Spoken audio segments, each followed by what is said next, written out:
दोस्तों आपको बता दूं कि जो हम नहीं चाहते थे, जो दुनिया नहीं चाहती थी, दुनिया में अब वो होने वाला है। अस्सलाम वालेकुम, मैं हूं ईमान फातिमा। आप देख रहे हैं ईमान रिएक्ट्स। फ़लस्तीन और इजराइल के दरमियान ये जंग ख़त्म होने का नाम ही नहीं ले रही। अगर हालात ऐसे रहे तो कोई शक नहीं कि तीसरी जंग अजीम हो जाएगी। इंसान को तजर्बा हो चुका है कि जब दो मुल्कों में जंग होती है तो सिर्फ दो मुल्कों में नहीं रहती।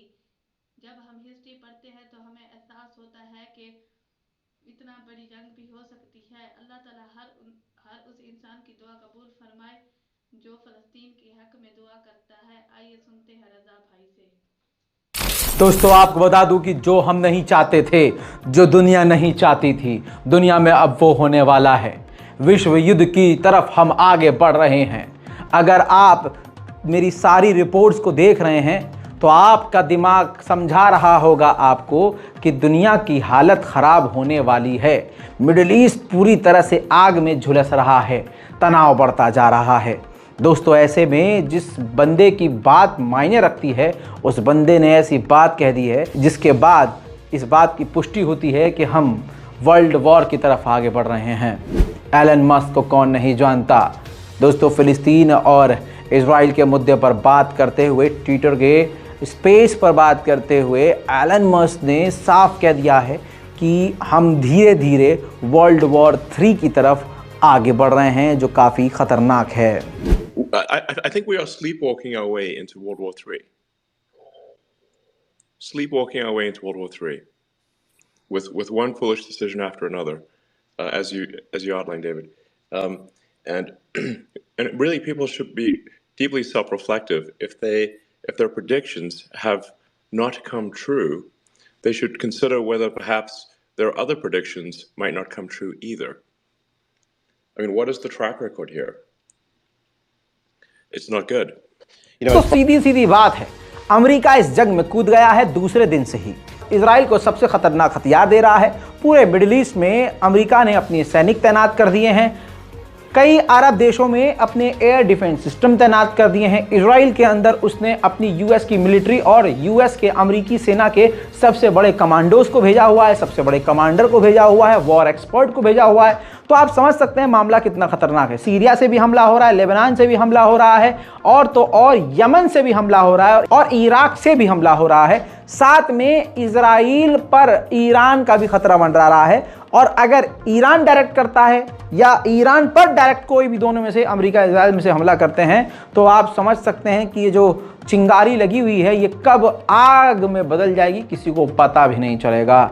दोस्तों उधर गाजा के लड़ाके संगठन ने साफ तौर से कह दिया है कि हम तमाम हॉस्टेज को, कैदियों को, इजराइल के कैदियों को रिहा करने को तैयार हैं। बस हमारी शर्त यह है कि गाजा के ऊपर बमबारी बंद कर दे इजराइल। दोस्तों आप जानते हैं इससे पहले इजराइल कह चुका है कि बिना शर्त हमारे लोगों को रिहा करे हमास। तो देखते हैं अब क्या होता है। हालात काफी तनाव वाले हो गए हैं। उधर अमेरिका का व्हाइट हाउस भी अब रेड हाउस हो गया है, ब्लडी रेड हाउस। जी हां, कैसे? व्हाइट हाउस डायरेक्ट इस कत्लेआम में घुस गया है। व्हाइट हाउस के द्वारा यह बयान दिया गया है कि अभी ये जंग और चलेगी और बढ़ेगी, इसके अंदर अभी और खूंरेजी होगी और आम जनता अभी और मारे जाएगी, इनोसेंट पीपल अभी और मारे जाएंगे। यानी व्हाइट हाउस ने बिल्कुल क्लीन चिट दे दी है और दुनिया के दिमाग में बैठा दिया है कि देखो जी, अभी तो गाजा में और कत्लेआम आपको देखना है, तो मुंह बंद रखो। उधर कनाडा ने कहा है कि गाजा के लोगों को मदद की जरूरत है, हम ह्यूमैनिटेरियन सीज के लिए सपोर्ट करते हैं और साथ ही सीज फायर की उम्मीद करते हैं। लेबनान और यानी हिजबुल्लाह और इजराइल के बीच जंग तो चल ही रही है। इसी बीच में ये दो शहीदों की, अपने शहीदों की हिजबुल्लाह ने तस्वीर जारी करके कहा है हमारे ये दोनों लड़ाके आज शहीद हुए हैं। बरतानिया के लॉ मेकर ने, मेंबर ऑफ पार्लियामेंट ने खड़े होकर पार्लियामेंट में यूके के यानी ब्रिटेन के विदेश मंत्री से सवाल कर लिया कि आखिर हम कब तक और आम लोगों को कटता हुआ, फटता हुआ, मरता हुआ देखेंगे, कितने लोगों को मरता हुआ देखें कि हम तब जाकर इस कत्लेआम की निंदा करें।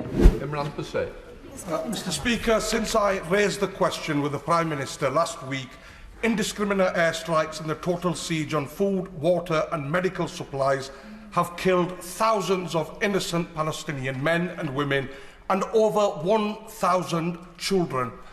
So let us be absolutely clear in this House. This is now beyond a humanitarian catastrophe. Even as we stand here today, the innocent blood continues to be spilled on the streets of Gaza. Mosques, churches, schools, hospitals, bakeries, water plants and homes continue to be flattened by the Israeli military.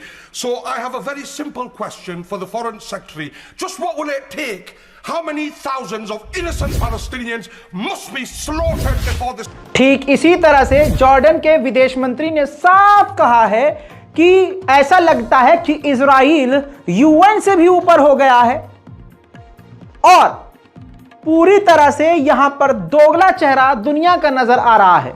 Ukraine के मामले में सभी को तकलीफ हो रही थी और गाजा के मामले में दुनिया खामोश। वहीं मेरे दोस्तों आपको बता दूं कि इतना गंद फैला हुआ है, खून चारों तरफ फैल गया है। बाइडेन की नंगई और मोहम्मद बिन सलमान की बेगैरती देखिए। बाइडेन ने खुद मोहम्मद बिन सलमान से इस दौरान फिर से इजराइल के साथ नॉर्मलाइजेशन की बात की है कि इजराइल से नॉर्मलाइजेशन कर लो। और यकीन कीजिएगा, खुदा की कसम, मोहम्मद बिन सलमान की सरकार पर, आले सऊद पर यकीन मत करिएगा। महमूद अब्बास ने अरब चैनल पर इंटरव्यू देते हुए कहा कि हर दिन इजराइल 700 फिलिस्तीनियों को मार रहा है और हमने सदियों पहले इजराइल को फिलिस्तीन ने मान्यता दे दी थी। इजराइल को फिलिस्तीन को भी मान्यता देनी चाहिए, स्टेट घोषित करना चाहिए ताकि हम दोनों साथ मिलकर खुशी खुशी रह सकें। सुनिए।